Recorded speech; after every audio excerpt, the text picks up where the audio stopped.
the door. Welcome to the Vermont Dog Trainer Show, your common sense, down-to-earth advisor on all things dog training. Here's your host, Ian Grant. Well, why don't you start us off? Okay. This past week has been a little crazy. We've had a few showings, and then River got his vaccines, and so I might be a little scared too. So That's okay. That's reality, right? Like, yeah, it's just been crazy. So last week we did and we talked a little bit on Tuesday, but I reviewed it again over the weekend, just the videos about avoidance and then the whole playing thing and everything. And I guess in terms of that, I don't know if you remember, and I tried to get a video and it just didn't happen, but we were talking about when we put the leash on River and he does that, how do you call it? Like that play stance, like the downward dog. Yeah. Yep, that's right. And I tried to get, he doesn't do it all the time, but he does it sometimes. And I will still try to get that video of him. But I think to me, it seems like that's his avoidance. I know you said he wants to play or he's bowing down, but it feels like that's when he does that, when we put the leash on him, or sometimes when we pet him, like if he's standing there and we go down to pet him, he does that again. And it's not like, thing. Yeah, he doesn't like, because when he wants to play, he'll like do that and then he'll run and then he'll go get a toy or he'll, like I know he wants to do that. So I'm going to get the video for you, but to me, it seems that way. Like, I don't know if you've probably never seen that, I'm assuming. I haven't seen it in the context of avoiding, but it can also be a backwards movement, right? Because he's stretching, right? He's doing his thing, yeah. Right? So I could see how it could possibly be an avoidance. What does he do when he comes up out of it? Or does he just go right into a down from there? No, he'll like let you, like he'll let me put on the leash. Like he does it and then he'll let me put on the leash. Or like if we pet him and he does that, or sometimes I'll just back away. I won't do anything, or especially if like we're going down to pet him, I'm not going to force myself to pet, Yeah. But yeah, so either that or if I'm like on my way down and he does it, I just stand back up and I let him do it because I don't do it usually when he's in that position. Perfect, which is good because you don't want to start that habit. So once he comes out of it and he stands back up, is he turning one way or the other from putting on the leash or moving away?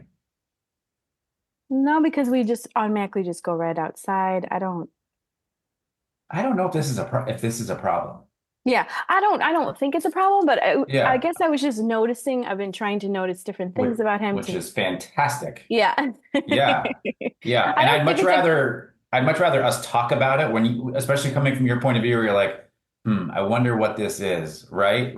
Because it could be, whatever else could have gone wrong or something like that. But no, I'm glad that you brought this up. But I think, to me, knowing what I know about body language and what that means, if he came up out of it and then he's kind of like moving away, then I would say, he's starting to kind of link these two things together where it's like, I do this and then I avoid. But I would go ahead. I was gonna say, I thought it's almost like a little quirk he does. I mean, he's done it for so long. Yeah. It's almost like this little thing he does. Or sometimes another thing that I've noticed, which I've never seen any other dog do, is like we'll pet him. It's not all the time, but like we'll pet his face. Let's say we're petting his face, and then he'll just rub his face everywhere. Like, get that shit. I don't know. I mean, probably there is. I know it's get all those cooties off me. Yeah. But especially in the morning he does it, or like especially if like my husband comes home and he pets him, then he'll just rub everywhere. I mean, these sorts of things. I mean, I know they're not a big deal, but those things, like, I'm curious, like, why do they do that? Yeah. No, and that's totally understandable too, with wanting to know. It's not uncommon, especially for dogs, like once we kind of pet them, whether it's face or their body or their back, that afterwards they kind of do the wet dog shake. It's kind of just like a reset. So I wouldn't say it's as much as him not enjoying it as much of it's him just kind of re-shifting and just kind of getting back to being comfortable again. you know? Okay. So when he rubs, that's what Yeah. he's doing. I think it's all right unless it's excessive, but Yeah. I wouldn't Not consider really. it. Yeah. Yeah. Okay. I feel like if it was excessive, you would have brought it up a long time ago. Yeah, it's true. Yeah. Um, and another thing with those videos, I'll ask this because we're on the subject of those videos of and when you were going through on the webinar thing and you were showing how there would be dogs getting in between the other dog. Do you Hmm. remember? Yeah. Yeah. And um I don't want to be pulling for straws here, like if I'm making something up, but I know how River's been kind of when people come towards us, like on a walk and stuff like that. Would that sort of thing with personal space have anything to do with that? Does that make sense? I don't know. I'm trying to like, Where's he positioning himself? so like when we're on walks and sometimes he'll like bark at the person coming or the dog Sure. coming. Sure. And then he gets out in front of me and starts barking. And what like what you've told me to do, it, I've tried to like pull him back, try to get in between them, or Yeah. Yeah. sort of thing. I just didn't know if that would stem from, I know it could be a lot of different reasons, but I just saw that and I thought, oh, I wonder if that has anything to do with like, this is my space and I'm going to, um, And so in the context with River being with you guys, I wouldn't consider it like a protective thing and a space thing. Um, I mean, from what I've seen with his body language and all that kind of stuff, it doesn't appear to me like he's going to be that confident to be like, hey, back up. I'm protecting her. yeah, okay. So, Compared to it as much as it typically what I find is the dog's either super excited to see somebody, so they okay. move forward, or they do want to create space, but they're doing it through their barking. And they Yeah. just so happen to be out in front of us because they're on a leash. Okay. You know what I mean? Yeah, yeah. Yeah. Yeah, probably because he's on a leash. Yeah, because same thing, like I saw a neighbor yesterday and he was coming towards us and yeah, River was barking, but then once he got closer, River was trying to jump on him, because he just was excited to see him. So, Yeah. Yeah. all right. Yeah. I just Either wanted way, to like, either way, it's a higher state of mind that I want to bring back down. okay. Yeah. Okay, yeah. I just wanted to, because those things, I just wanted to guess clarify. Like I've noticed those things. I'm like, oh, okay. I guess how do you say like where they're stemming from? And I just want to be sure like those Yeah. things aren't him. That's all. Yeah. No, That once you makes start to sense. understand the core reason of why dogs are reacting the way they do, that gives you like access to like, all right, now it's time for us to work on that instead of all the symptoms that are around it. Hmm. Yeah. Okay. No, that's great. I love how you're looking into this stuff. It's great. Yeah. Cool. Yep. All right. Good. Cool. All right. Danny, are you free? Your camera went on a little bit of a fritz there for a second. Yep, and it is now too. Can you hear me though? I can hear you. Yeah, so I'm fine. I've seen you plenty of times. I don't know what's going on. I really was just joining just to kind of listen in. We don't have much going on. Okay. Just the weird transition when we leave. We go back and forth between Illinois and Maggie's behavior gets a little weird when we get back. She's like, "Oh, I don't have to listen to you. You've been gone." So Yeah. we've been trying to figure out the best way to get her back on track because the teens take care of her while I'm gone and their rules are very different than Of mine. course. Yeah. She's allowed on like the whole couch when she's only has a chair and Yeah. just I don't know if there's it's probably just something we have to deal with, but Yeah. To me, it's just getting back into sync because it's just no matter who you have watch the house or stay, it's just not going to be the same as when you're there, right? There's a dynamic there it's a missing piece when you're gone. oh, A couple of years ago, I had my nephew and his fiance house sit for us for like a long weekend or something, while my wife and kids we were out of town. And so it never occurred to me, because we don't allow it, it never occurred to me to tell them that the big dogs are not allowed up on the couch. So when we get home and get unpacked and we settle in and we sit down to do whatever, Gemma hopped right up on the couch right next to me. And I was like, no, we're not doing this. So it's just, to me, getting back into routine as quickly as you can is what is the most valuable thing that you can do at that time. That's really, in my experience, it's just, and there's no quick way to do that, right? You can't rush through a routine for 2 days. So the more you can get back into that routine, I think the more our dogs can kind of snap back into it and realize like, oh, this is back to what we're doing. Okay, cool. I got this. Yeah. It's just it just takes a few days for her to start following all of the rules again. Yep. They're fun. I'm not fun. I am fun, but teenagers are a little bit different. I'm sure she eats junk food when I'm gone, but that's really mostly just joining. I haven't joined in a while. Life's been crazy. So just listening and always learning something, even if I don't know I needed to learn it. So Yep, for sure. For sure. Good. Well, glad to have you back again. Yeah, thanks. All right. Tali, we'll do you next and then Tiffany after that, and we'll make our rounds. Okay. So we corresponded. We've had big breakthroughs. Yes. Today, do you want to share with everybody? Yeah. So today is day 5 of 5 that she has slept all the way through the night. And guys, I go to bed early. So I normally get I go to bed usually 8:30, definitely before 9. And I wake up like 4:35, just depending. She has been sleeping all the way through. Finally, this is huge. I don't know what changed for her other than I think I'm reading her better. I'm understanding her better, and maybe she's understanding me better too, but that's been huge because I'm sleeping. So that's a huge thing. And then remember last time I was telling you guys the whole crate thing, and I told Ian, I'm the problem. I realized I'm the problem. She's not the problem.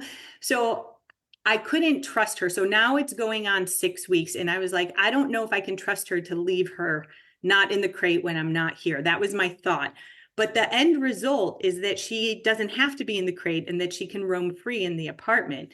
And so I tried all the things Ian suggested since our last call. And I can't remember what day it was. I think it was on Saturday, maybe. I left for a shorter amount of time than usual, maybe 30 minutes. And when I came back, there was some blood on the puppy pads. And first of all, I'm 50-50 for passing out at blood draws. So I was just oh my God. And then I didn't know where it was coming from. And it wasn't a lot, but I couldn't figure it out. And then I found it was on one of her paw nails. I think she was so upset in there. She was trying to get out and then hurt herself. And so, by the way, when I let her out, she was immediately fine, she has been. But she was just it was just so traumatizing. And I was traumatized by the blood. And I was like, oh my God, what are we going to do? So I was like, okay, I just have to try leaving her not in the crate and see what happens. And so at first I did 4 minutes and I walked around the building. I heard her barking, but not even her aggressive, not even her normal barking when I put her in the crate. It was less barking than that. And then when I came back, she was very happy to see me. And so I was like, okay, this was cool. I'm going to try again. And then I left for a long time. I left for 45 or 50 minutes and she was fine. I mean, she was very happy to see me, but she wasn't crying, no drooling, no crying, no accidents. And I don't think she loves it, but she's better with it. So then I realized that I was the problem because there's different ways to get to the same end result. I don't know why I was so fixated on the crate thing. And I know that initially it was because I didn't feel that I could trust her. I just didn't know. But then I realized she's never really had an accident in here. Once on the first day I got her because I didn't read one of her signs. So I don't count that one because it was a one-off. But I'm I never have issues with her. So I have to learn to trust her if I expect her to trust me. And so now when I go out, I don't think she likes it, but she's not drooling, not crying, she's not howling, but she will bark a little bit. Okay. I hear her as I walk down the hall. And when I come back, she's fine. She's always right by the door waiting. It's I know she can hear me. So she comes to the door. For sure. But it's been those are 2 huge breakthroughs that have happened since our last call. Nice. And I think I feel better, but I think she feels better too, because we've come to this understanding. But what I've noticed, so those are my yays, right? Those are very big, those are huge for me. Yeah, big wins. But I noticed, and I think I told you this one of the days last week, Sometimes she goes and hides under my bed. When it used to be when she thought I was going to crate her, it was never when I was going to crate her. But in her mind, she decided, oh no, I might have to go with the crate. This is what I'm thinking. And she would go hide under my bed. And she's so Okay. small. Hold on. Sorry to interrupt, but this is going to be important. I want you to tell me this same story and finish without you telling me what you think she's doing. Okay. Now go ahead. Sometimes she hides under my bed. Okay. And we'll stay there for a while. Like I can't get her out because she's so small. And if she goes like in the center under my bed, you guys, she's like really small, right? Right. So I just leave her there. Like sometimes I look at her, I'm like, what's going on? And she just looks at me and she's like not coming out. But then when she realizes I'm not coming to look for her, it does appear that she'll come out. I mean, she doesn't stay under there that long, but that is a newer thing that she's been doing in the last week. And it's at different times. Like she does it at night sometimes when she goes, like, you know, when we're going to bed, but she's been doing it in the daytime sometimes. So is the crate still open to her? Yeah. And she still goes in and out like it's no big deal as long as I'm not leaving the apartment. What's her body language when she goes under the bed? Not during the night when you can't see her, but like describe her body language to me without saying what you think. Her ears go down and she kind of like, you know, she kind of looks lower. Scared. Yeah, she's lowered and her ears are not like, because normally her ears stick up this way, but they kind of will go like down and back a little bit. Okay. And she kind of like. And what happens previous to that moment? I don't know. That's what I'm trying to figure out because it's happened at different times. I can't figure out what's causing her to do that. Okay. Is she prancing to go underneath there? Is she running or is she just walking? The only time she's running is she likes to do this new thing with playing where she wants me to chase her. Okay, but like, that's different context though, right? Right. That's a different context. So, but then she'll sometimes go under there because she knows I can't reach her. But that's when she's like running, like happy running under there. Yeah, which is different. Which is separate. But she's not prancing. Okay. She's moving fast, but not running. Like kind of going at a quick clip under there. But still walking. Still walking. Okay. Fast walking. There's no communication. There's zero communication between the two of you before she does that. Not that I'm aware of. Okay. Then this is her doing it on her own. I think she's looking for a place to go rest. Okay. And she feels safe underneath there. She definitely feels safe under there. Yeah. That's a safe place for her. Okay. And this is the thing, like for people that sometimes argue with me that dogs should never be in a crate. Look at what she's doing. She's finding a place that is comfortable to her, you know? Now, some dogs are going to be more secure with themselves than others and can lay out in the middle of the room and be totally fine with it. I have a client this morning. We were just talking about this. He's got two dogs. He's kind of got his office. He's got a pen for them. But he's like, I haven't really had to use it because one sleeps over there in the corner of the room that's kind of sheltered in different directions, right? And he said the other one's either under my desk or under like a long bench. And I'm like, yeah, and now who they are. Like at the end of my bed, there's one of those like soft trunk things, you know? So like it is where she goes under the bed. Yeah. She is really like hidden, right? Like I know she might be there because where else is she going to be in my apartment? But like if somebody came in, they wouldn't even know she was under the bed. But so I think you're right. I think she feels safe, I guess. Yeah. Yeah. Any chance she's hearing noises from people above or below or beside you when she does that? Yeah, possibly. Yeah. I mean, obviously she's hearing things that we can't hear too. So there might be a big thump of a door shutting or whatever. I don't know, but in apartment buildings, we can never rule out that type of it could definitely atmosphere. Definitely. Yeah. Okay. So then I shouldn't, I worry. So I shouldn't worry about it because it's not a bad thing that she's going there. She feels safe. That's why I said it's important to watch her body language. That tells us how she's feeling going underneath there. If she's running and her butt's kind of tucked and her tail's kind of tucked, then I'm going to be like, there's clearly, even if you had nothing to do with it, there's clearly something that's stimulating her brain that says, I need to go hide. Okay. And then we figure that out. hopefully, and we have to keep backtracking, right? Until we see where she went from cool to I got to get out of here. Okay. Yeah, I'll Yeah. pay like I've been trying to figure it out because I'm like, what? Like sometimes I'm literally sitting here on my desk and then she'll like go over there and I'm Yeah. like, what happened? So Yeah. I'll pay Yep. more attention. It could be Okay. other, like you said, it could be noises I'm just not hearing or Yeah. noticing. Yeah. Very much so. Yep. Okay, All right. thanks. Yep. You're welcome. All right, Tiffany. Oh, That was right on cue. Like you literally unmuted and there it was. Mia, come here. We have guests. We just knocked on the door, and they're in my Oh, room. They're not out in the public. But now we've got chaos because everybody wants to go say hi. Um, I just really wanted to listen, but just to kind of give you a setting, we went to the Albuquerque Balloon Fest this weekend, and okay. I took Vader. Um, we sat a lot in the corners. Okay. She sat center of my legs and laid there because I figured it was a lot to take in. I kept her in spaces like that, but it was a matter of socializing her and being out in that space. She did really well, I think, Nice. through most of it. There were a couple of times where she saw a dog, a random dog, and she lost her stuff, but it was quickly controlled back in. Um, yeah, so that was our experience over the weekend. But aside from that, we don't have much going on. What We're what still do you dealing with the think thing.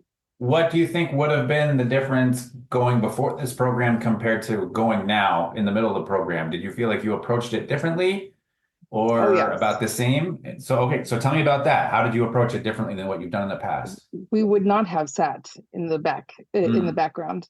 I Yeah. wouldn't have been more like when we did walk. It was very intentional. I made certain I tried very hard to make certain I had her attention before Yeah. we started walking, that she felt calm, um, and we stayed away from. I wouldn't have even thought about this, to be honest, but the areas where they had all the vendors and the food and stuff like that, there was that space, and then there's the general walk space, and then there was like the ground where people were sitting to watch all the events, right? Okay. And so there was like three different zones, if you will, and I stayed away from the zone where all the vendors were because that included food. I was Gotcha. like, we're not ready for that yet. And so all Yeah. the drop. Oh, I froze for a second.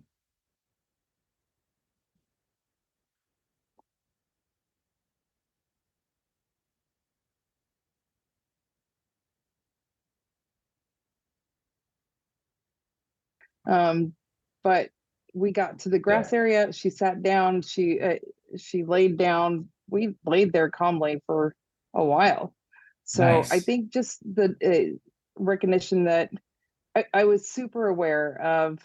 I need to I need to be cognizant of those areas that she's not ready for, such as the Yeah. food zone, and that she is extremely excitable in the midst of people. And if there's a lot of people, I want to put her in a space where she feels, I don't know if she feels um, threatened. I don't think she feels threatened. I think she's just excited to see all the people, but I wanted Yeah. to keep her in a space where this is our calm zone. We're going to stay here. Yeah. So I Yeah. think I was just super aware of those things, and that made the difference. I wouldn't say it was, I mean, I'm not a dog trainer. And if I were a dog trainer, I would probably say, I don't know that that was 100%, but Yeah, but you know, anytime you can give space and be able to give your dog time to watch things from a distance, I don't know in any situation that that's detrimental. It's all there yeah. is to it. So I would much rather you do that and you take your time than be like, we just went to heck with it and walked right into the big, huge crowd and my dog blew up. And it's like, okay, now we gave the dog another reason to overreact that way. Mhm. So I'm all for taking that time to let your dog digest, take things in, process, and then okay, now when the dog is relaxed, we'll go 20 feet closer and we'll stop and we'll do it all over again. Yep. You Yep. know? That's it was a slow process. I was Yeah, with my aunts and they were so super patient. And so I was grateful. So that's good. yeah, yeah. And that Good. made a big difference. Like I'm in your week 3 of the program, and that Yeah, was super helpful. Just the slowing my own self down. I tend to yeah, go, and this is probably one of the major things that I've recognized is who I am. I tend to go at people, as people say, the speed of TiffianyAnn.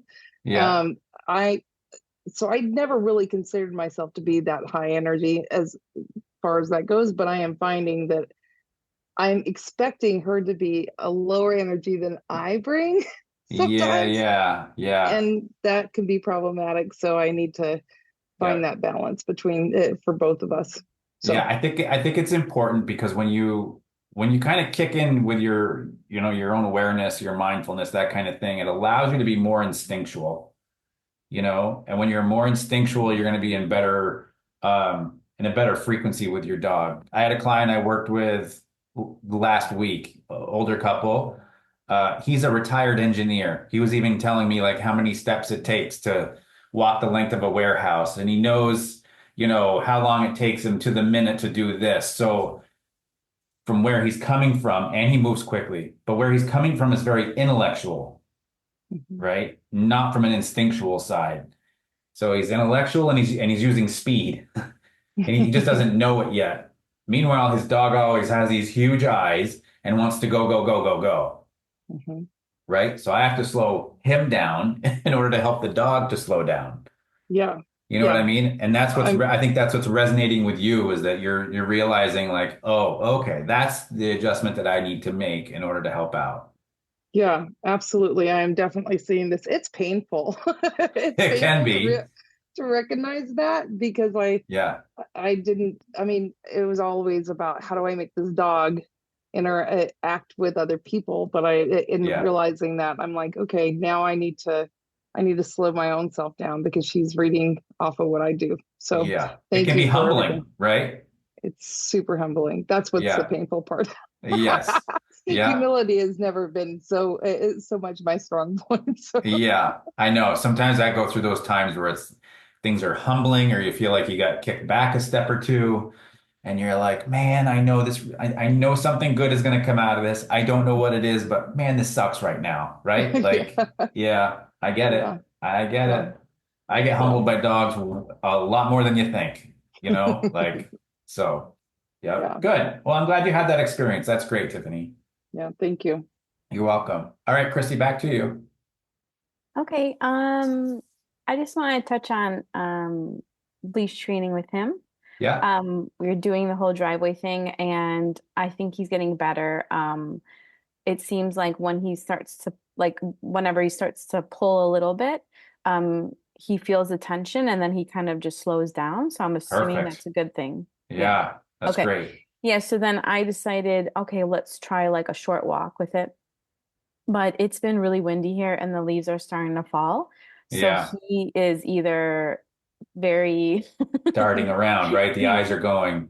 well, the eyes are going, but then also like the leaves are falling on the ground, making noise, and he gets like all, with his sensitivities, like just really skittish and kind of like scared. Yeah.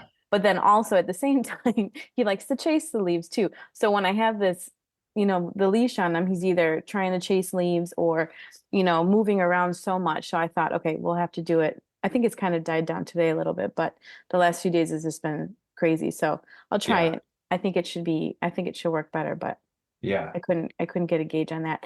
The other thing with his barking, I mean you remember the whole thing. I'm trying to, At the door. yeah, at the door and Yeah. everything. Yeah. So we have him in the kitchen and he's on his leash and he's sitting where he should be sitting, and Uh-huh. sometimes he's still barking. And I can't remember Okay. if I've said this to you or not. I don't think so because it's kind of like gradually gotten there. And so at that point, I was just like, I don't know what to do. Okay. All right. Let's talk about that for a second. So is it the same intensity as if he was at the front door, or is it milder? Um, it can be like sometimes he goes like that real like that thing, or sometimes he'll just do like a loud bark at the door, and he's not like doing his like a big thing, but sometimes he'll do his soft ones and then sometimes he'll do like a loud bark. So it's kind of, let's say, in the middle. It's not like Okay. really, but it's not. Sometimes he'll just do his soft, but then yeah, Yeah. sometimes he'll So bark. it sounds like you see more hot and cold than you just do a medium. Is that, Um, when he's in the kitchen, yeah. I don't think he's like extremely hot. Like let's say if he's Okay. at the front door and he goes like really hot, let's say. Yeah. He's in the middle or low when he's in the kitchen. He's still Okay. like he's got like a louder, not crazy, but it's just a bark, like, Yeah. and we'll be sitting there eating and I'm like, he has a leash on, he's sitting and everything, and then do you know Yeah. what I mean? Yeah. So when he lets out that low sound, that oof sound, I'm sure, right? You hear that. Yeah. What do you do with that?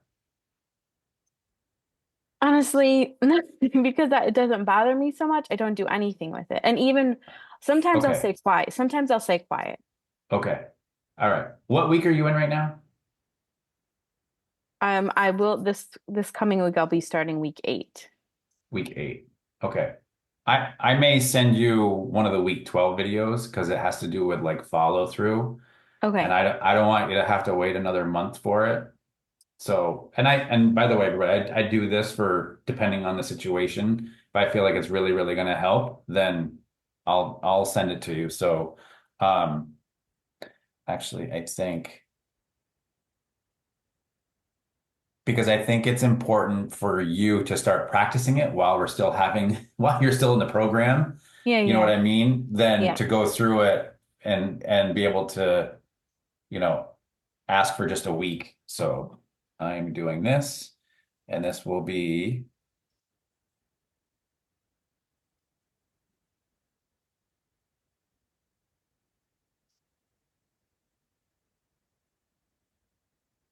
sent. There you go. Thanks. Yep. So here's the thing with follow through, and this will be like a preview to everybody else. Anytime you're addressing a behavior that the dog is used to, okay, that's can be either a positive but too excited behavior or just a plain negative behavior. Anytime you interrupt it or block it, you're going to create avoidance from the dog. They're going to give you avoidance because they don't know what else to do in that moment. All they know is that you've moved in and you've stopped it. You've thrown a wrench in the gears. And so you may see a dog that kind of just does this and just avoids and just goes about their business, right? But it's important that we get to follow through, which is a more chill state of mind. So as you stop that behavior from happening, we create avoidance, but that's not the end. We just understand that avoidance is a part of the process. It's a step, it's a cog in the wheel. We wait long enough, or if we repeat this long enough, acceptance comes where they just kind of go, I got it. I understand. Now I understand what you were looking for. Because this is truly, acceptance is a missing piece in this behavior.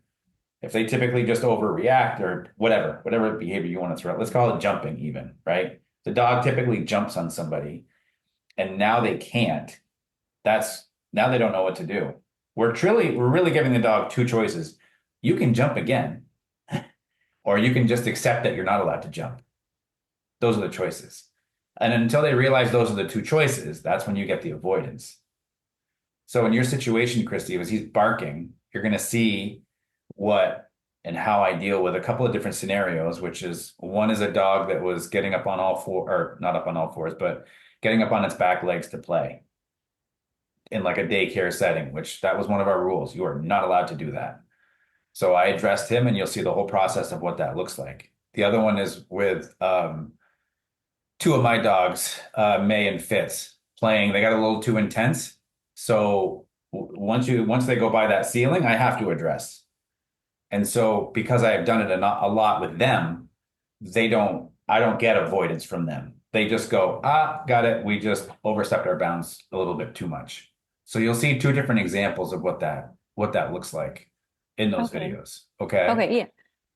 Because he's done the avoidance. He's done the, Yep. he'll just stare and, and then he'll lay down and stuff. But yeah, that Yeah. one the other night he just kept barking and he's sitting and he has, the leash on and he's doing, I didn't know what else to do at that point. Like I would tell Yeah. him quiet, but me and my husband are looking at each Yeah. other. I'm like Yeah, I wouldn't use any words in that moment. And you'll Okay. see even in these videos, I don't use any words. Yeah. Because if I say no and they're avoiding, and I say no and they're avoiding, and I say no and they walk away, well, what does no truly mean?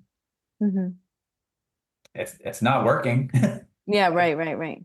So that's when I'm not going to say a lot to my dogs unless I know it's going to happen Okay. or I'm going to make it happen.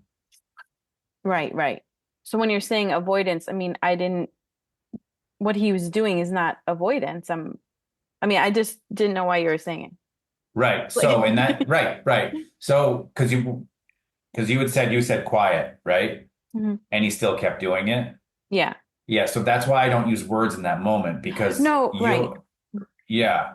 So I so to me, I just address that. I go over there. I make one sound like, mm-mm, yeah. no, yeah, yeah. I guess when you were talking about avoidance, I mean, when him still barking, I wouldn't call that an avoidance, right? No, so it would I just want to be be, clear, that's all. yeah. Great I'm question. assuming so, but I Great just question. So the four choices, right? So there's fight, flight, avoid, and accept. okay. Yeah. Okay. We know he's not using the flight mechanism, right? We know he's not using the accept and the Yeah. avoid. So fight isn't always, think of fight as like any forward movement or a forward movement mentally. Hmm. He's still doing that forward movement of barking, right? He may be sitting still. So it's like a mild version of him fighting the situation. Hmm. That's what I look at as that. So it just helps us categorize what's going on. Okay. So that when you block that fight, if you will, or block that huge expression, that's when that's when you may get avoidance. Okay. And in his situation, because he's sitting on a bed, he may just kind of do this, Hmm. right? Where he's just kind of like, if I do this long enough, she'll walk away. But I don't walk away. Hmm. I stay there. So typically it's the follow through is the big missing piece Okay. to where he can finally go. He looks up. Maybe he looks up at you. Maybe he takes a deep breath. Maybe he lies down and kind of looks up at you. And then I'm done and I walk away. Got it. Make sense? Yeah. Chances are you're probably just not there long enough. That's usually one of the things that I see people do. And not bringing him back down low enough in his like intensity scale. Okay.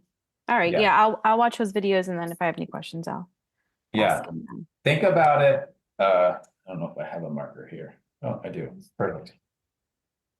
This is a good way to think about things. This is for everybody too, by the way. So, right? Pretty easy. Big plus sign. Think about how much. So moving, perfect. You guys can see this. This is forward and this is backwards, right?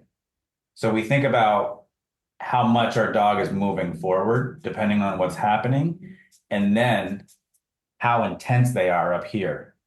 So if a dog is lunging, they're moving way forward. And how intense are they? Well, they're way up here. But truly, we want them to be where? Neutral. Does that make sense? Mhm. So your guy barking is not that forward. He's in here and he's kind of in here. Yeah. Right? So we don't have a huge Right. gap. Right. Yeah. That's why we just need to bring him. Go ahead, say what I you're was just gonna say it's just annoying. Yeah, because it's just a little bit, right? Right. So we're just bringing that down just a little bit. That's Yeah. all. So you can always think of this as kind of where your dog fits on this like graph of, yeah. Hopefully that Gotcha. visual helps. Yeah, thank you. Yeah, you're welcome. Danny, do you have anything from previous discussion here that you want to toss in? No. Okay. I think I'm good. Okay. Just listen in. Always All learn. right. All right. Cool. Tally, on to you. So I'm somewhere in between week 4 and 5. I don't know what happens in week 5 if that's the leash thing. That starts the leash handling. Yep. Okay, so this dog does the weirdest thing that I've never seen before, and it drives me nuts, but primarily because I think it's not a safe thing. So I've never met a dog who prefers cement over grass. but but I now live with one, right? She would Okay. much rather be on a sidewalk or in the street than on grass. She doesn't hate grass, but it's not her preferred place because there's tons of Okay. like I assumed she'd want to be on the grassy areas when I'm walking her or like in Sure. the dog parks, but she's like, she'll go there sometimes, but she's like, yeah, whatever, let's go back on the sidewalk. But she really likes to be in the middle of the street. Like if we're crossing the street, she will stop in the middle of the street and then she will not move.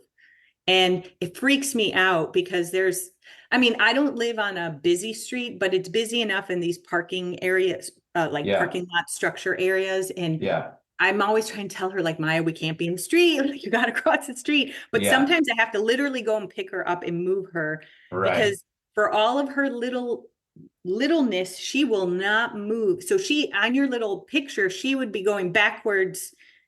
I guess she's not going up, but she's like scooting back and she's Yeah, like but not there is an moving. intensity to it though. To Yeah, remember there's a that. big intensity. Like I can't Yeah. move her sometimes. And she does Right. this not every day, but I would say Yeah. more days than not days.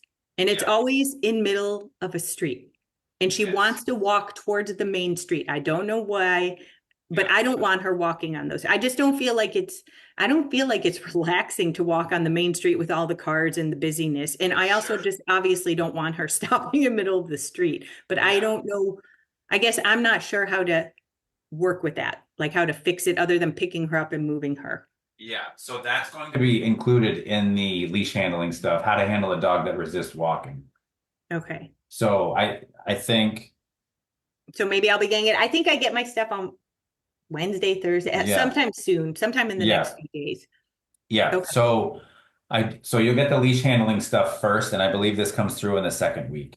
Okay. The dog resisting the walking, because I do want you to be able to work through it, because she can look at that as like, this is a mechanism to be able to get to be picked up. This is a mechanism that I can do to manipulate my owner from not going in that direction, right? Like all those videos that you see online of people having to pick up their dogs when they're down like a sack of potatoes and they got to pick up like 100-pound golden retriever. I'm like, that's ridiculous. I mean, I understand that it looks cute. It is not cool. Dogs are meant to be to walk. It's all there is to it. Yeah. I mean, You know? it feels to me like it's more of she doesn't want to be picked up. She wants to maybe not go that direction, but it For happens like sure. in all different places. It's not like it's only happening on one street. It just, Okay. Does it ever happen in the hallway or in your building? yes. Okay. All right. So that's going to be the areas that we need to like start to work on it. So think of Okay. it like building your map out. Once you start to learn the leash handling, like in your apartment to start out, number one, right? Mm. Then it's going to be, okay, let's go do this in the hallway. Let's go do this downstairs. Make all this fluid. So we make it fluid at home. We make it fluid outside the home. And then we make it fluid on the road, wherever you go, like whether Okay. it's the walk or whatever, so that you can build. I heard a trainer say one time, I want to build my map, Mm-hmm. right? So that's what we want to do. We want to build a map of all these different routes that we can go. But it all starts from the core of what this looks like inside the home, right? So that we Okay. can just kind of keep growing this and growing it. So Okay. we will definitely address that. For now, just keep it safe, right? If you have to pick her up, just pick her up. But there's some resistance there, right? And so fight, flight, avoid, or accept. What do you think you're getting in that scenario? I can't tell if it's avoid or flight sometimes. Yeah. Because Well, she's like resisting me, but sometimes if I try to go back the opposite way where we came from, she won't go that way either. yeah, yeah. So to me, if you started pulling on the leash and she started thrashing, now we're getting into fight, right? Mm-hmm. But because she's just going sack of potatoes and just, boom, I am avoiding all of that right now. She does both those things at different times. Yeah. Yeah. So at the end of the day, what she feels is a tool in her toolbox in order to manipulate the situation, we're going to teach her that that tool no longer exists. Okay. That's when you can bring some fluidity back into the walk. Okay. Yeah. So the video, it's a client, they called me in because their dog would not walk up the driveway to a dirt road that they lived on. he actually had to walk out the side of his garage, over into the woods, up the woods, across to the top of the driveway, and then back out into the road. And he got sick of doing that. You I'm think? surprised he did that. I know, Well, it but was think kind of like, about, it was like the garbage can thing, right? Like she was just, I felt like I had to avoid that one, but now it's much yeah, better. It's much yep, better. And like the praising her when we're done, when I put the poop bag down and then I close yeah, it, I tell her, I'm like, what a good dog. And then she's like, oh, like she seemed, so yeah, so now I do it at every one that we use, like not yeah, just that one that she doesn't like as much. yep, yep. That's good. Yeah, so we'll take that tool out of her toolbox in a very gentle and respectful way, and make that easier for you to walk. Okay. So Yep. I was just thinking what you were saying with, was it Christy or Tiffany? It's the follow through. It's like once Hmm. they get it once, we can't just stop. We have to just keep doing it until it becomes like we're not thinking. Yeah. Yeah. And so like this dog that resists walking up the driveway, it took me a couple of passes for that dog to realize that that mechanism in that dog's brain was not going to work the same with me that it worked with his dad or his mom. It just was not going to. So I Okay. had to create that. So once I created it, then I went and got the owner back involved, put the leash in his hand, and we walked up the driveway together. And that was that. It took once. That was more of a mental barrier for the dog for whatever reason. But for your girl, that's more of like, yeah, I'm not gonna go. I'm just gonna stay here. Yeah. Yeah, yeah, She's like, look, I gave you the sleeping and then I gave you the like staying yeah, yeah. inside the apartment. I don't know I if get it's to like keep too much this. for this week or something. Oh, that's funny. Yeah. Give and All take, right. right? Give and take. Yeah. Thank you. Yeah. Yeah, you're welcome. Tiffany, you got anything? No, you're good? Okay. Christy, anything? Yeah, I do. Okay. Um, so I have a question about like giving snacks and table food and stuff like that. Yeah. Um, so when I was training him, or when we were training him when he was a puppy, I made sure because my sister's dog barks when they're at the table because he wants food, right? I made sure I was not doing that, right? Good for you. And he does not do that. He does not bark for food. He's really, really good. But when I'm preparing, like say breakfast, or if I'm preparing any meal, Right. sometimes, and we don't really give him like junk food. Like I'll give him vegetables. Like that's literally his his like treat Okay. from us. Good for you. But the thing is like it's that sort of thing again where it's no big deal. Like I just want to give him a few things. Like, but now I don't know if I think he's expecting it now. Okay. And so like how do let me just explain like what's happening and then Yeah, maybe you can please, tell me and then please. so like in the morning this is what I'll do. Like I usually have eggs and veggies in the morning. And so when I cut the veggies, I'll give him some. And that's just how it's been and yeah, and that's what I've been doing. Right here, right next to you. You give him one. Yeah, like if Okay. I'm on the counter, not when I'm sitting down at the table. Okay. Okay. If I'm chopping, and then usually after when I'm done, I say all done, and I show him my hands, and he Good for knows you. nothing Yep. more. So, and usually it's been fine. And then now at dinner time, again, sometimes we might give him a little chicken or something, but usually it's like steamed vegetables or something, and he'll smell the vegetables when we're right when we like when it's all done and we're about to sit down and then we're eating and he's he'll usually at my husband. He'll look at my husband and he'll be at the counter and he'll look at the counter and then stare at my husband and sometimes he'll jump up on the counter and I'm like, this has to stop. Like obviously he's not barking or anything, but I don't think that's a good thing that he's doing that, obviously. Right. So I guess I told my husband maybe we should just stop doing it. And it's not every night we do it, but it's like, oh, we just want to share some food, no big deal. But then I'm thinking, well, maybe it is a big deal because it's gonna make this behavior, Yeah. Yeah. So I told, I was saying maybe we should just like not do it a lot, like every so often. So I've stopped giving him vegetables in the morning, and then I told my husband, let's not do it every night. So I didn't know what to do or if that's the right thing to do or. Yeah. So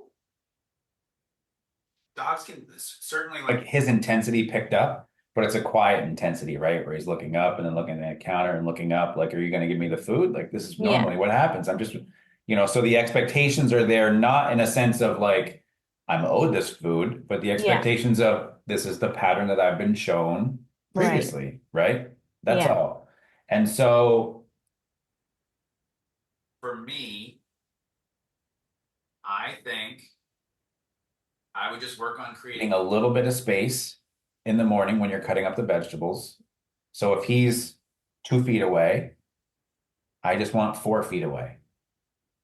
So I'm going to take a step into him just to kind of back him up a little bit, right? So I just get a little bit more space.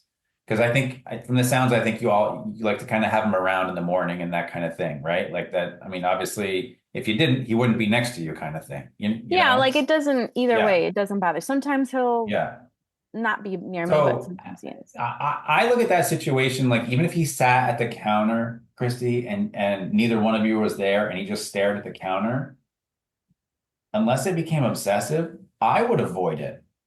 So see, in some situations, it's okay for us to use avoidance too. What do you mean? I'm not even going to pay attention to him while he's doing it.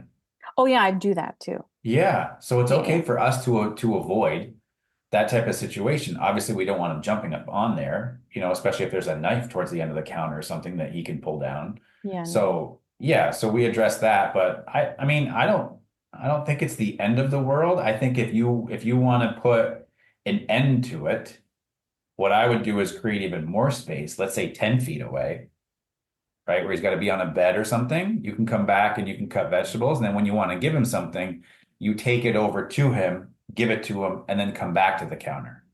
Yeah, and that's what we do too. Like, well, when I'm doing it in the morning, I'll just do it there. But like in the evening when we give him like steamed vegetables or something, we don't just put it on the floor there. We put it into his, plate and everything. Perfect. I guess I just thought I didn't want it to get to the point where, I mean, I don't think you would start barking or anything. It just kind of concerned me. I just wanted to ask you like what to do. Like, like this morning, I ignored him. I didn't give him any vegetables, and I don't know, should I be doing that? Does it matter? Like I did, you know what I mean?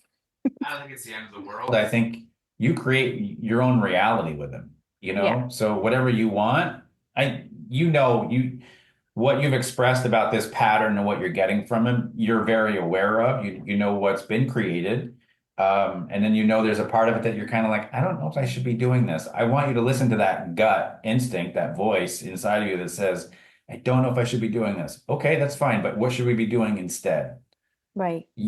So again, if it's more space that you want, Christy, then so be it. If you want to only call him over when you give him food, we create that.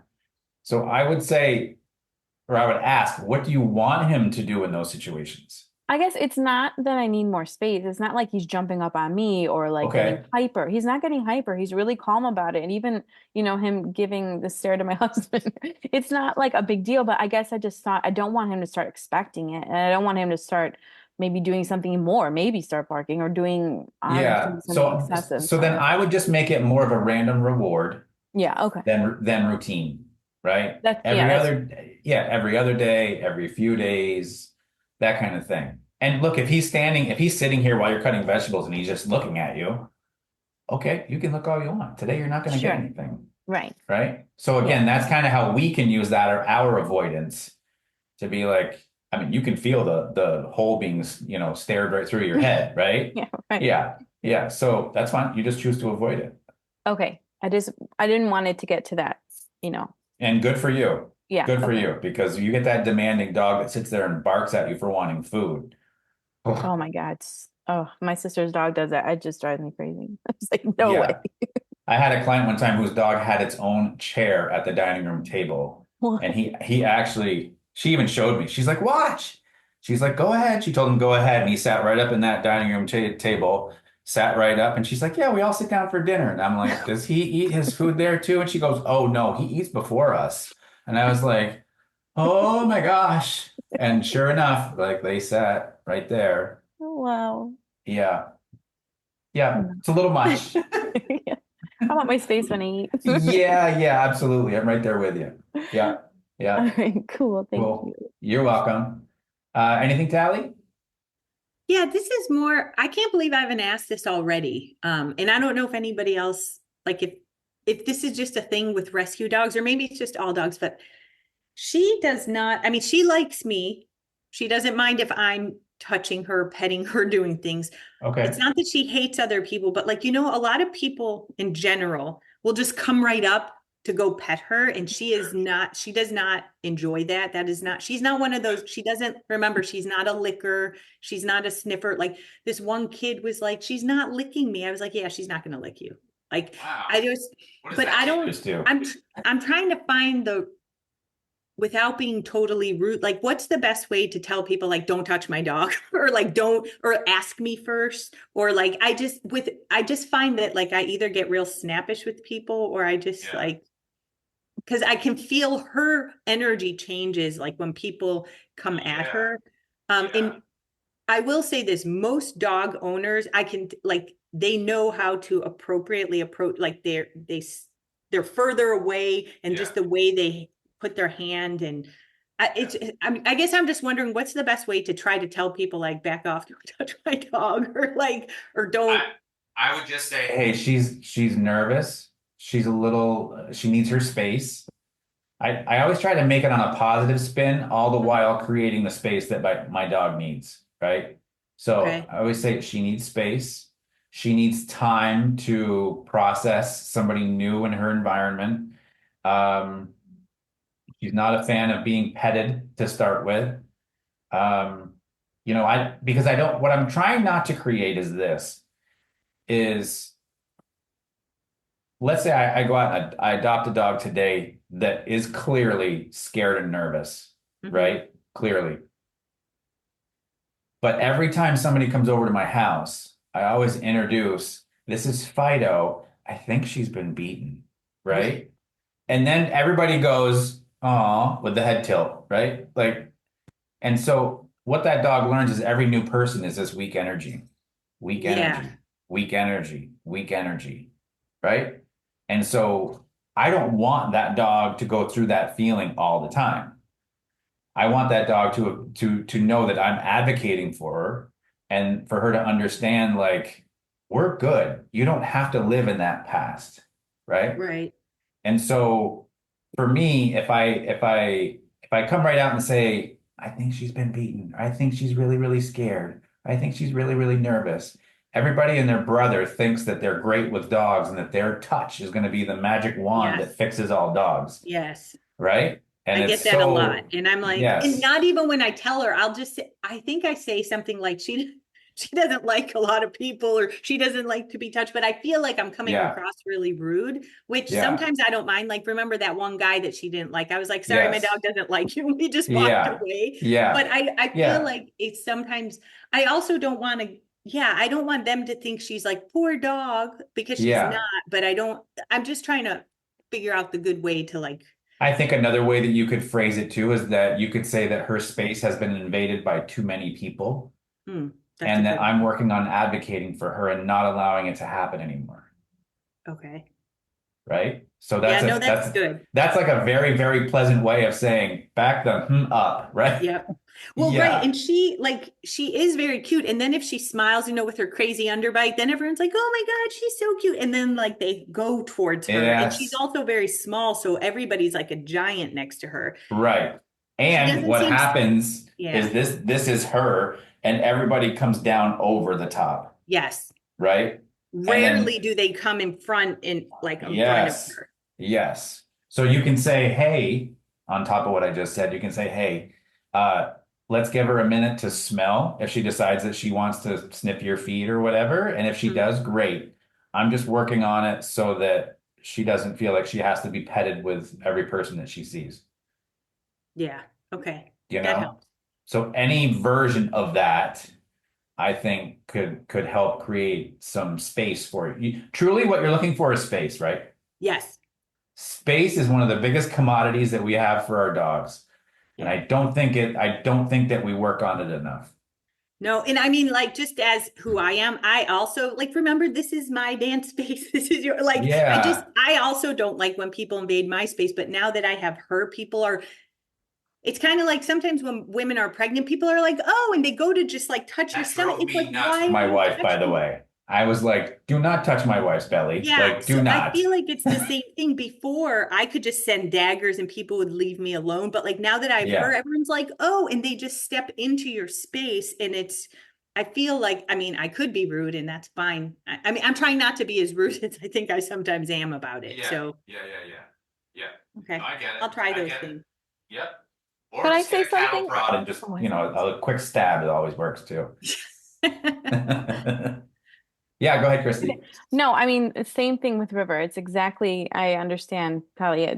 He's the same way. And we were at the beach the other day and he was off his leash, running around, having a blast. And people were coming and you could see him like galloping, like really playfully running towards them. And they're getting excited, like, oh, look at this dog. And then he just like, he sniffs them and then he, just like runs the other way. And Yeah. Yeah. so, I mean, that's just the way he is. I mean, I guess he's Yep. being saying like, I just want to sniff you and then I'm out of here. So Well, she Yep. does that it's funny because with other dogs, and it doesn't seem to matter their size or breed or anything, but she does this thing where now she feels more confident. So she'll walk up to just out of their reach, right?